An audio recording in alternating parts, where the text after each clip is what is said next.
During our movie night at home, my boyfriend fell asleep on the couch with his phone unlocked. Messages kept coming in from work project.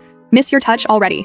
And last night was amazing. Can't wait to see you again tomorrow. We'd been together for 3 years and just put a deposit down on a house. My heart racing, I put his phone back and gently covered him with a blanket like nothing happened. Yesterday, my phone had 51 increasingly desperate texts. Me and Harrison have been together for 3 whole years. Like, we just put a deposit down on a cute little craftsman house in the suburbs last week. We had names picked out for our future kids. We had a joint Costco membership, y'all. That's practically marriage in millennial terms, LMAO. So basically, Friday nights are always our movie nights. It's been our tradition since like month 2 of dating. We take turns picking the movie, make some fancy popcorn, I'm talking nutritional yeast and everything, and just chill together after a long work week. It's honestly been my favorite part of every week for years now. This past Friday was Harrison's turn to pick, and he chose some boring documentary about cryptocurrency. Edit. Not trying to offend any crypto bros out there. Just not my thing. About 45 minutes in, I noticed he was completely knocked out on the couch. Not surprising since he claimed he'd been working late all week on some big project at work. I was about to wake him up and suggest we just go to bed when his phone lit up on the coffee table, and then it lit up again. And again.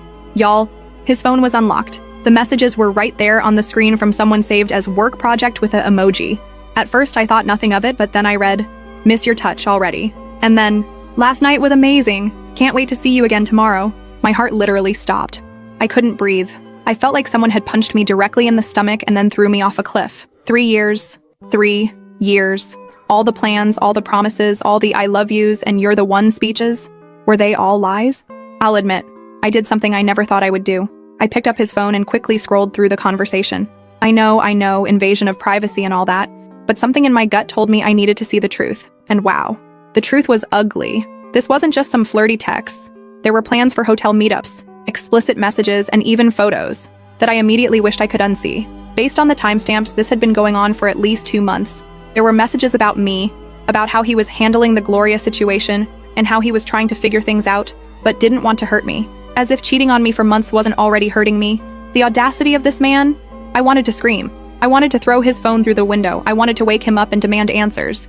But something inside me, something cold and calculating that I didn't even know existed, told me to wait. So I gently placed his phone back exactly where it was. I pulled the throw blanket over him like a loving girlfriend would. And I went to the bathroom where I had the quietest panic attack of my life. Edit. Just to clarify, I didn't confront him that night. I needed time to process and plan. I spent the rest of the night pretending to sleep while my mind raced with questions. Who was this person? How long had this really been going on? Was this why he'd been working late so often? What about our house? The deposit was most of my savings. The next morning was surreal. Harrison woke up, kissed my forehead, and acted like everything was normal. He even made me breakfast and talked about paint colors for the new house. I've never been an actress, but that day I deserved an Oscar because somehow I smiled and nodded and pretended that my entire world wasn't falling apart. As soon as he left for his Saturday morning gym session, which I now realized was probably meeting up with work project, I called my best friend Sally. She came over immediately, and we spent the next 3 hours going through every detail I could remember from those messages. Sally suggested we do some digging. Harrison and I share a credit card for household expenses, so we logged into the account online. And there it was. Evidence of dinners at restaurants I'd never been to, Uber rides at odd hours, and even a hotel charge from last weekend when he told me he was on a business trip. I felt physically sick. The more we looked, the more we found. It was like every suspicion I'd ever pushed down over the last few months was being confirmed. The late nights, the sudden work emergencies, the new Dior cologne he started wearing, the password changes on his laptop. It all made sense now. But here's where I need advice, Reddit. I don't want to just confront him and have him gaslight me or minimize what he's done. I don't want to just walk away and let him spin some narrative about how things weren't working out. I want him to truly understand what he's thrown away. I want him to feel the same earth-shattering pain that I'm feeling right now. Sally thinks I should gather more evidence before confronting him. She suggested I pretend everything is normal for a bit longer while I figure out a plan. So basically, I spent all day yesterday being the perfect girlfriend, made his favorite dinner, didn't question when he was texting and smiling at his phone, though now I knew who it was, and even initiated intimacy, which made me feel physically ill afterward, but I had to keep up appearances. This morning, I casually mentioned I might have a work trip next weekend, and he immediately perked up. He was trying to hide it, but I could see the wheels turning in his head about having the apartment to himself. It confirmed everything.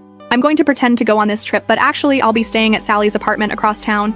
I have a feeling he's going to invite work project over to our home, and when he does, well, that's when I'll make my move. I'm not typically a vengeful person, y'all, but something inside me has snapped. 3 years of my life, my savings, my trust. I can't just walk away with nothing while he gets to have his cake and eat it too. Edit. To answer some common questions. Yes, I've taken screenshots of everything including the credit card statements. And no, I won't do anything illegal, lol. I just want him to feel the consequences of his actions. Edit 2. For those asking about the house deposit, we haven't closed yet. The money is in escrow and I've already contacted a lawyer about options. Don't worry. I'm protecting myself financially. Edit 3. Several of you in the comments are saying I'm being manipulative by not confronting him directly. Maybe you're right. But after 3 years of building a life with someone who's been living a double life, can you blame me for wanting some closure on my terms? First update. Okay, so first of all, wow. I did not expect my last post to blow up like that. Thank you to everyone who commented with advice and support. Reading your messages has honestly been keeping me sane through this nightmare. Y'all are the real MVPs. It's been exactly 1 week since I discovered Harrison's betrayal, and I have so much to update you on. So basically, I've been living a double life this past week. On the outside, I'm still Harrison's loving girlfriend who's excited about our new house and future together, but on the inside, I'm basically a private investigator collecting evidence and planning my exit strategy. As many of you suggested, I met with a financial advisor on Monday, told Harrison I was having lunch with a coworker. The advisor confirmed what many of you said in the comments. I needed to protect myself ASAP. Since the house deposit came mostly from my savings, she helped me draft a letter to the escrow company. I haven't sent it yet, but it's ready to go when I make my move. I also opened a new bank account at a completely different bank and started moving small amounts of money from our joint savings. Not enough that he'd notice, but enough that I'll have emergency funds when everything goes down. Edit. To the people calling this stealing, it's my money that I earned and deposited. I'm just protecting what's mine. But here's where things get interesting. Remember how I mentioned Harrison works at a marketing firm? Well, on Tuesday they had their monthly team happy hour, which partners are always invited to. I usually skip these because they're boring F, but this time I made sure to attend. Y'all, I met Work Project in person. Her name is Dina, and she's the new creative director who started about 3 months ago. Harrison introduced us so casually, like my world wasn't literally imploding as I shook her hand. She's exactly what you'd expect. Gorgeous, confident, stylish, everything I've been feeling insecure about lately. The way they interacted was so obvious once I knew what to look for. The inside jokes, the lingering eye contact, the way he kept finding excuses to be near her. At one point, I went to the bathroom and circled back through a different entrance to the bar, only to find them in a corner speaking intensely with their heads close together. They jumped apart when someone else approached.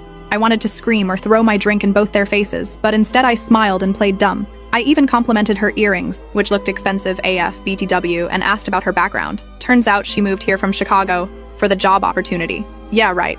More like for my boyfriend. When we were leaving, I overheard her tell him, "Your girlfriend seems so sweet," with this fake sympathetic voice. I literally had to dig my nails into my palms to keep from losing it right there. That night, Harrison was extra affectionate, probably out of guilt. He even suggested we look at furniture for the new house online. The audacity. I sat there picking out couches with him while imagining setting fire to everything he loves. I'm not actually going to do that, don't worry, Reddit mods. LL. So Wednesday rolled around, and I decided to take some of your suggestions about tracking his movements. I downloaded our phone carrier's app, which shows the location history for phones on our family plan, Goldmine. Every Tuesday and Thursday when he claimed to be working late, his phone was at an address across town. A quick Google search showed it's an apartment complex. Guess whose name came up when I cross-referenced the address with some social media searches? Yup, Dina's. He's been going to her apartment twice a week like clockwork. Thursday was the hardest day to maintain my act. I knew exactly where he was going after work, exactly what he was doing, and with whom. He texted that he had to finish some graphics for a presentation and would be late. I responded with a sweet, "No problem, babe, I'll save you some dinner. Love you," while literally shaking with rage. While he was gone, I did a deep dive into our finances. We've been together 3 years, but only merged some of our accounts about a year ago when we started seriously saving for a house. I found charges for nice restaurants, wine shops, and even a jewelry store from last month. Jewelry. I've received exactly 0 pieces of jewelry from Harrison in the last 6 months. Edit. Several people asked if the jewelry could have been for me as a surprise. Nope. The date of purchase was the day before Valentine's Day, and he gave me a card for Valentine's Day. Just a card. Now I know where his real gift went. Friday was movie night again. The irony wasn't lost on me that exactly 1 week before, my life had been turned upside down during this same tradition. Harrison picked another documentary, about some tech billionaire, equally boring. This time, I watched him instead of the movie. The way he kept checking his phone, the way he angled it away from me when texting. All these behaviors I'd previously ignored now screamed red flags. After he fell asleep, he didn't even make it through the movie, typical. I checked his phone again. The conversation with Work Project had been deleted, but there was a new chat with D-Work that was obviously Dina. They were making plans for next weekend, when I'm supposedly at my work trip, which brings me to my current plan. I've told Harrison I'll be leaving Thursday night for a healthcare conference in Denver. I work in office management, so this is plausible. In reality, I'll be at Sally's apartment across town, watching everything unfold via the doorbell camera I secretly installed yesterday while Harrison was at the gym. Based on their texts, Dina will be coming over Friday night to our apartment, probably sleeping in our bed. The thought makes me physically ill, but it will be the final proof I need. While they're playing house in my absence, I'll be executing the next phase of my plan. 1. Sending the letter to the escrow company about the house deposit. 2. Transferring the remaining money from our joint accounts. 3. Packing up my essential belongings. I've already been slowly moving sentimental items to Sally's. 4. Printing copies of all the evidence I've gathered. 5. And finally, preparing for the confrontation of a lifetime. Several of you suggested some wild revenge scenarios in the comments, and I appreciate the creativity, but I've decided I want something more impactful. I don't just want a momentary gotcha moment. I want Harrison to understand exactly what he's losing. Not just me, but our future, his reputation, and his dignity. The hardest part has been pretending everything is normal this week. We've still been sleeping in the same bed, eating meals together, making plans for the future. Yesterday, he wanted to talk about potentially getting a dog for the new house, and I had to sit there nodding and discussing breeds while knowing there will be no house, no dog, and no future. Sometimes I look at him and still see the man I fell in love with, the man who held my hand through my dad's health scare last year, the man who surprised me with concert tickets for bands I love, the man I thought I'd grow old with. And then I remember the texts, the lies, the betrayal, and I feel nothing but cold determination. Am I doing the right thing, Reddit? He's taken so much from me already. My trust, my plans for the future, my sense of security. I want to take back some power in how this ends. Edit. To address some common questions. Yes, I've been tested for STIs, all clear so far. And yes, I've documented everything for potential legal issues with the house. Edit 2. Several people asked if I've considered that this could all be explained away somehow. Trust me, there is no innocent explanation for the text I saw and the evidence I've gathered. This isn't a misunderstanding. Second update. Y'all, my hands are literally shaking as I type this update. The past 72 hours have been the most emotionally draining of my life, but what went down was so much more satisfying than I could have imagined. I'm still in shock that I actually went through with it. So basically, let me pick up where I left off. Last Thursday, I kissed Harrison goodbye with my overnight bag packed for my conference in Denver. He actually helped carry my bag to the car, told me he'd miss me, and that he'd just be catching up on work while I was gone. The lies this man tells with a straight face, unbelievable. I drove around the block, waited 20 minutes, then headed straight to Sally's apartment. We'd set up a command center of sorts, snacks for stress eating, and enough wine to get through what we knew would be a difficult night. While we waited, I finalized everything. Sent a notarized letter to the escrow company withdrawing from the house purchase. Transferred my portion of our joint savings to my new account. Contacted my doctor to have my medical records transferred to a new practice. Changed all my passwords and recovery emails. Removed myself as an authorized user on our credit cards. Around 7:30, the doorbell camera alerted us to movement. And there she was, Dinah, looking gorgeous in a dress I could never afford, carrying an overnight bag and a bottle of wine. Harrison greeted her with a kiss that made my stomach turn. They didn't even wait until they were inside to start pawing at each other. In the doorway of the home we shared, that's when something inside me just shifted. Sally saw it happen. She said my whole face changed. I wasn't sad anymore. I was done. Okay, so here's where I did something I never thought I would do. I opened the doorbell camera app on my phone and hit record. I captured everything. The kiss, them going inside, even their conversation through the door about how nice it was to finally have the place to themselves. The audio was crystal clear, y'all. Like, you could literally hear Harrison telling Dina how excited he was for a Harrison and Dina weekend without having to worry about Gloria.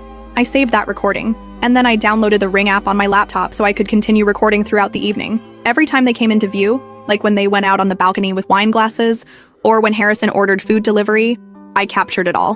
That night, I did something even bolder. I set up my old phone on our apartment balcony. We're on the second floor, and the balcony wraps around to the bedroom window. I climbed up the fire escape with Sally's brother keeping watch, and I positioned the phone where it could see into our bedroom through the gap in the curtains Harrison never closes properly. The next morning, I went to our apartment while I knew Harrison would be at work. I had exactly 3 hours to get everything important out before he might come home for lunch. Sally brought 2 of her brothers to help, and we worked like a well-oiled machine. I only took what was undeniably mine: clothes, personal items, family heirlooms, and a few pieces of furniture I'd brought into the relationship. I left all the joint purchases and anything that could be disputed. I wasn't interested in stuff. I just wanted out. Before I left, I did one final sweep to make sure I hadn't forgotten anything important. In the bathroom, I found her hairbrush and makeup on my vanity. In the kitchen, there were 2 wine glasses in the sink. And in the bedroom, well, let's just say the evidence of their night together was obvious. I left my key on the counter along with some printed evidence of their affair. A few text screenshots, some credit card statements.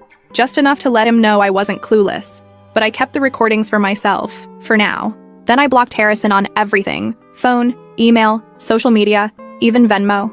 I contacted our friends and family to let them know we had broken up and that I wouldn't be discussing details, but that I needed space from anything related to Harrison. I expected to feel victorious after executing my plans so perfectly. Instead, I just felt empty. 3 years of my life, gone. All our plans, our inside jokes, our routines, erased in a single morning. I cried the entire way back to Sally's apartment.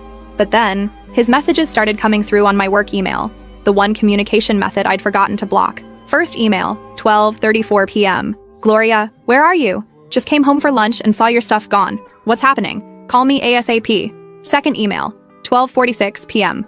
I see the papers you left. This isn't what you think. Please call me so I can explain. Third email, 1:03 p.m. I know I've made mistakes, but we can work through this. Don't throw away 3 years over a misunderstanding. A misunderstanding? Is that what we're calling sleeping with your coworker for months while planning a future with someone else? The emails kept coming all afternoon, each one more desperate than the last. By evening, he was alternating between apologizing profusely and being angry that I invaded his privacy and acted so drastically without talking to him first. When the emails didn't work, he started showing up at places he thought I might be. My favorite coffee shop, my parents' house, Sally's apartment. Thankfully, she didn't tell him I was staying there. He even went to my workplace, causing such a scene that my boss almost called security. The audacity of this man to act like I'm the one who did something wrong? That's when the rage I'd been suppressing finally boiled over. So I did it. I really did it. I created a private link to all the recordings, the doorbell footage, the balcony conversation, everything, and sent it to Harrison's parents. Edit. To those saying this was too harsh, maybe. But this man was planning to buy a house with me while carrying on an affair. His parents had helped with our house deposit. They deserve to know who their son really is. I didn't include any angry message or explanation. I simply wrote, I thought you should know why Harrison and I won't be buying the house together after all. I'm sorry to send this, but you deserve the truth. 10 minutes later, Harrison's phone apparently blew up with calls from his parents. How do I know? Because he sent me 20 text messages from his friend's phone about how I had ruined his life, and how could you send that to my parents? But I wasn't done. I also sent the link to his boss, not out of pure revenge, but because their company has a strict policy against inter-office relationships, especially between people at different levels. They had been conducting their affair on company time, using company resources. Edit. For those saying I went too far with the boss, Harrison had recently received a promotion that should have gone to his coworker Larry, who's been struggling to support his family. Harrison got it partly because Dina advocated for him in meetings. That night, Friday, Harrison apparently went on a bender with his friends. I know this because by 2 a.m. I'd received 51 text messages from unknown numbers, him borrowing friends' phones to get around my block. They ranged from, I love you more than anything, to, you've destroyed everything I've worked for, to, how could you do this to me? My personal favorite, you can't just disappear after 3 years together and expose my personal life to everyone. What am I supposed to tell people? Maybe tell them the truth, that you're a cheating liar who got caught? Saturday morning, Dina herself reached out via Instagram, now also blocked. Her message wasn't apologetic this time. Apparently she'd been called into an emergency meeting with HR and was facing possible termination. She blamed me for overreacting and not handling this like an adult. By Saturday afternoon, word had spread through our friend group. The reactions have been mixed. Some immediately took my side, disgusted by Harrison's behavior. Others think I went nuclear by involving his workplace and family. A few have tried to remain neutral, saying I should have just walked away quietly. But here's the thing about consequences. Sometimes they need to be public. Harrison wasn't just betraying me in private. He was lying to his parents about the house, manipulating workplace dynamics for his benefit, and planning to continue his double life indefinitely. Why should I be the only one bearing the pain of his choices? Saturday evening, Harrison's mother called me. How did I forget to block her number? To my shock, she wasn't angry at me at all. She was devastated about what her son had done and thanked me for showing her the truth, painful as it was. She apologized for raising such a dishonest man and said their family would be having some serious conversations with Harrison. After that call, I turned off my phone completely for 24 hours. I needed a break from the drama, from the emotions, from the constant reminders of what I'd lost. When I turned it back on this morning, there were more messages, more missed calls, more people wanting a piece of me and my story. So where am I now? Still at Sally's, still processing, still alternating between confidence in my decision and moments of wondering if I went too far. The apartment manager has confirmed Harrison is clearing out his stuff today, so I can return there soon if I want to, but I'm not sure I do want to. That apartment is filled with memories I'm not ready to face alone. I'm thinking of finding a new place entirely, a fresh start. I've also decided to take a week off work to clear my head. My boss was incredibly understanding once I explained the situation, minus the gory details. As for the house, the escrow company confirmed they've received my withdrawal notice. I'll lose some earnest money, but that's a small price to pay for not being legally tied to Harrison for the biggest purchase of my life. Harrison is still trying to reach me through mutual friends, but now his tone has completely changed. He's not saying he deserves a chance to explain anymore. He's begging me to please stop sharing the recordings with more people and swearing he's learned his lesson. Too little, too late, Harrison. Edit. To everyone asking if I'll ever let him explain, maybe someday when it hurts less. But right now, I can't imagine any explanation that would make what he did okay. Edit 2. For those saying I was too harsh with the videos, maybe. But after being lied to for months while planning a future together, I needed him to face real consequences, not just a sad breakup he could spin however he wanted. Edit 3. Several people have asked for the recordings. Absolutely not. I didn't create them for entertainment or to completely destroy Harrison's life. I shared them selectively with people who needed to know the truth. I'm not looking to humiliate him publicly beyond that. Tomorrow, I meet with a therapist, thanks to those who suggested this in the comments. Last update. So basically, the last time I updated, I had just executed what many of you called nuclear revenge on Harrison, recording him and Dina via the doorbell camera, catching their intimate moments, sending the evidence to his parents and his boss, and basically exposing his double life to everyone who mattered. I'd moved out, blocked him everywhere, and was hiding out at Sally's apartment processing the aftermath of my own actions. A lot of you wanted to know if I ever confronted him face to face after all that, and the answer is yes, but not how or when I expected to. About a week after I sent those recordings, I was having coffee at this little cafe across town, specifically chosen because Harrison would never go there. Too hipster for him, LOL.